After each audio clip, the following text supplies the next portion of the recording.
فرق کرتی ہے سسرالی رشتے میں اور اپنے رشتے میں۔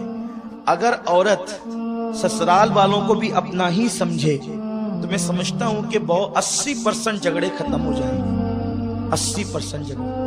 عورتوں کو سب سے زیادہ دکھ اور تکلیف اور پریشانی ساس سے ہوتی ہے، ان کے لیے سب سے تکلیف دہ ذات اکثر ساس ہوتی ہے۔ لیکن اگر عورتیں یہ سمجھے کہ یہ ساس اگر نہ ہوتی تو میرا شوہر کہاں سے آتا، ساس ہی کے صدقے میں تو شوہر ملا ہے، اسی کے بیٹے کا نام شوہر ہے نا۔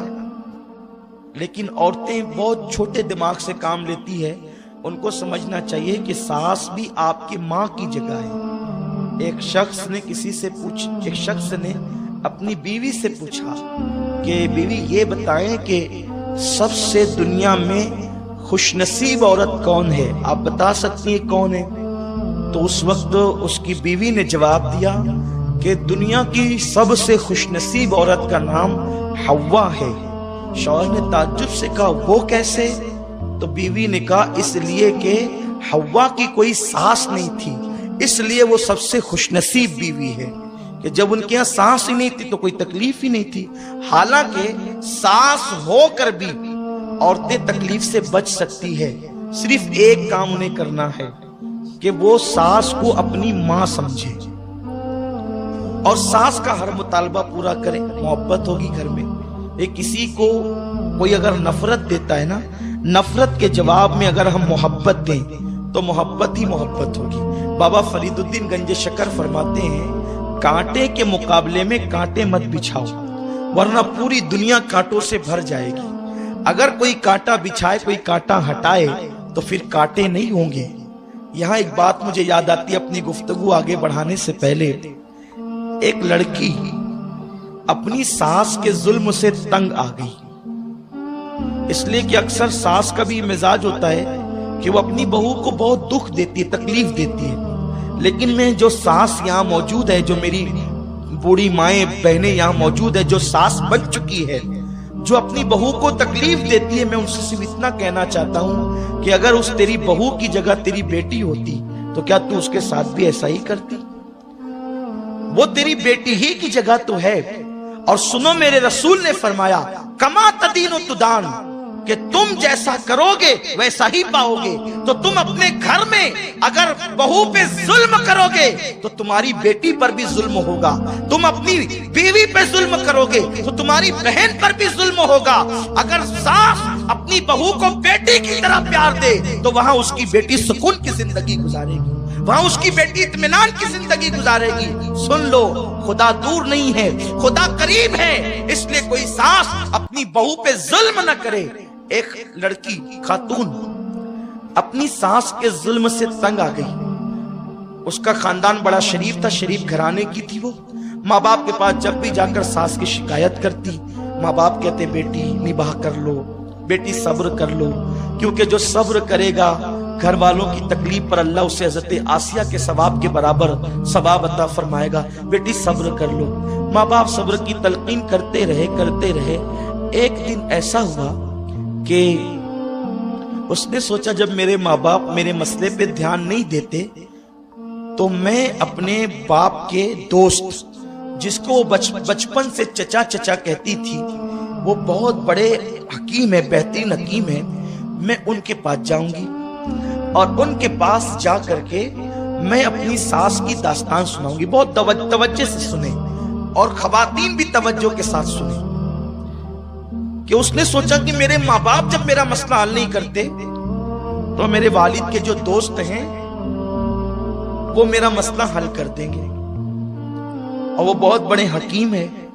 تو اس وقت جو ہے وہ اپنے بچپن سے والد کے دوست کو چچا چچا کہتی تھی، وہ گئی اور جانے کے بعد کا چچا جان میری ساس مجھ پہ ظلم کرتی ہے، گالیاں دیتی ہے، میرے شوہر کو بہکاتی ہے، وہ مجھے مارتے ہیں، آپ ایک کام کریں، کوئی ایسا خطرناک زہر دے دیں کہ جس کی وجہ سے میری ساس مر جائے تاکہ میرا یہ جو کاٹا ہے وہ نکل جائے اور میرے گھر کے مسئلے حل ہو جائے۔ آج کل کی بہویں بھی ایسا کرتی ہے کہ ساس سے تنگ آ کر وہ کسی عامل کے پاس، تعویذ والے کے پاس جاتی کہ کوئی ایسا کام کرو کہ میری سانس کا منہ بند ہو جائے, وہ مجھے کچھ نہ کہے. بلکہ کبھی کبھی تو ایسا بھی ہوتا ہے کہ ہمارے محلے کی عورتیں سادھو اور پنڈتوں کے پاس جاتی ہے کہ کچھ ایسا کر دو کہ وہ بیمار پڑی رہے, کھاٹ پر پڑی رہے, کوئی مجھے کچھ نہ بولے. ظلم کا انجام ایک دن یہ ہونا ہی ہے. حالانکہ بہووں کو چاہیے کہ وہ صبر کریں, لیکن اس طرح سے انتقامی کاروائی بہووں کی طرف سے ہوتی ہے جو کہ ناجائز ہی ہے. کیونکہ ظلم کے بدلے میں تم ظلم کر رہی ہو, غلطی کے بدلے میں تم غلطی کر رہی ہو, تو تم بھی جواب دہ ہو. تو وہ گئی اس حکیم کے پاس جو اس کے باپ کا دوست تھا. ایسا زہر دے دو چچا جان وہ مر جائے. وہ واقعی حکیم تھا, واقعی. ایسے نہیں کہ 2-4 نسخے کہیں سے چرا کر حکیم بن گیا تھا, ایسا نہیں, وہ واقعی حکیم تھا. اس نے کہا بیٹی دیکھو, میں تجھے 3 مہینے کی دوا دوں گا, اس لیے کہ اگر میں نے تجھے کوئی ایسا زہر دے دیا کہ اچانک تیری سانس مر جائے تو سارا الزام تجھ پر آئے گا کہ اسی نے مار ڈالا, تو تیرے لیے بہت مسئلے پیدا ہوں گے. میں تجھے سلو پوائزن یعنی ایسا زہر دیتا ہوں کہ جو دھیرے دھیرے اثر کرے گا اور 3 مہینے تک تیری سانس مر جائے گی. تو اس طرح ہوگا کہ 3 مہینے میں جب زہر اس پہ اثر کرے گا, مرے گی, تو تیرا نام بھی نہیں آئے گا. لیکن اگر یہی کھینچا تانی رہی تو بھی تیرا نام آ سکتا ہے. یہ 3 مہینے میں جو تو نے اس کو زہر دینا ہے, تینوں ٹائم کے کھانے میں, ناشتے میں, دوپہر اور شام میں, تو زہر دینے کے پیریڈ میں تجھے کرنا یہ ہے کہ جب وہ لیٹے بستر پہ تو تو اس کے پیر دبائے, جب وہ پانی مانگے اس کے جملے مکمل نہیں ہو تو پانی پیش کر دے, بلکہ پانی مانگے تو دودھ دے دے, اس کے کپڑے دھل دے, اس کی خدمت کر, اس کی ہر ممکن خوشی کا خیال رکھ. کیونکہ جب وہ 3 مہینے کے بعد مرے گی تو تجھ پہ کوئی الزام تو نہیں آئے گا. لوگ کہیں گے کہ یہ تو بڑی فرما بردار بہو تھی, یہ کیسے یہ کام کر سکتی ہے. اس نے سوچا بہت اچھا نسخہ ہے, جب مار نہیں ہے 3 مہینے کے اندر اس کو, تو 3 مہینے کے لیے اتنی مصیبت تو میں اٹھا سکتی ہوں کہ روز رات کو پیر دبا سکتی ہوں, اس کے سر کی مالش کر سکتی ہوں, اسے اچھے اچھے کھانے کھلا سکتی ہوں. بس 3 مہینے کی تکلیف ہے, ہمیشہ کے لیے پھر اپنی راحت ہی راحت ہے. اس نے 3 مہینے کی پڑیاں لے آئی. لانے کے بعد اب ناشتے میں ملا رہی ہے کہ یہ زہر ہے, دوپہر میں ملا رہی ہے زہر ہے, شام کو ملا رہی ہے زہر ہے. لیکن اب اس نے خود سے آ کر کے صلح کر لی, امی مجھے معاف کر دو, مجھ سے بڑی غلطیاں ہوئی ہیں, اب میں کوئی ایسا کام نہیں کروں گی. اور اس کے بعد معافی مانگنے کے بعد پھر پیر دبایا, کھانا دیا, خدمت کی.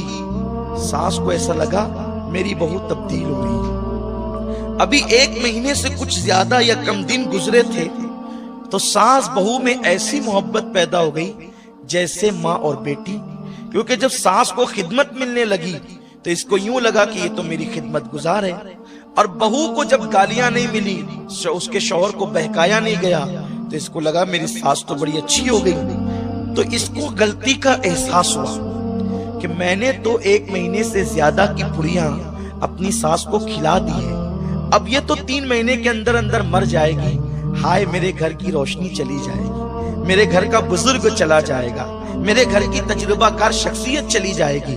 تو وہ روتے دھوتے اس حکیم کے پاس پہنچی, چچا جان احسان کریں کہ وہ میری سانس کو میں نے 1 مہینے سے زیادہ زہر کی پڑیاں تو کھلا دی ہے, اب وہ مرنے والی ہے, چند دنوں میں وہ مر جائے گی. میری سانس بڑی اچھی ہے, وہ مجھے بڑا پیار دیتی ہے, بڑی محبت دیتی ہے. وہ جھگڑے سب محبتوں میں تقسیم ہو چکے ہیں, تبدیل ہو چکے ہیں. چچا جان اب کسی طرح میری سانس کو بچا لیجئے, جتنا زہر میں نے کھلایا ہے اب آگے کی پڑیاں میں پھینک دینا چاہتی ہوں اور اس زہر کا علاج کرانا چاہتی ہوں, خدا را میری سانس کو بچا لو. اس حکیم نے مسکرا کر کہا بیٹی میں نے اسے زہر نہیں دیا تھا, بلکہ تیری تسلی کے لیے کچھ جڑی بوٹیوں کا پاؤڈر دیا تھا. میں جانتا تھا کہ جب تو اسے پیار دے گی تو وہ تجھے پیار دے گی اور تیرے جھگڑے محبتوں میں تبدیل ہو جائیں گے. تو اے میرے آقا علیہ السلام کی کنیزوں, کسی عامل کا تعویذ اتنا کام نہیں کرے گا تمہارے گھر کے جھگڑوں کے خاتموں کے لیے جتنا یہ نسخہ کام کرے گا. تمہاری ساس گالی دیتی ہے تو مسکرا کر کے جب وہ لیٹے تو اس کے پیر دبا دو, اس کے کپڑے دھلنے میں تم جلدی کرو, اس کے کام کرنے میں تم جلدی کرو, اس کی دعائیں لو, پھر کیا ہوگا, پھر محبتوں کا ماحول ہوگا. یاد رکھیں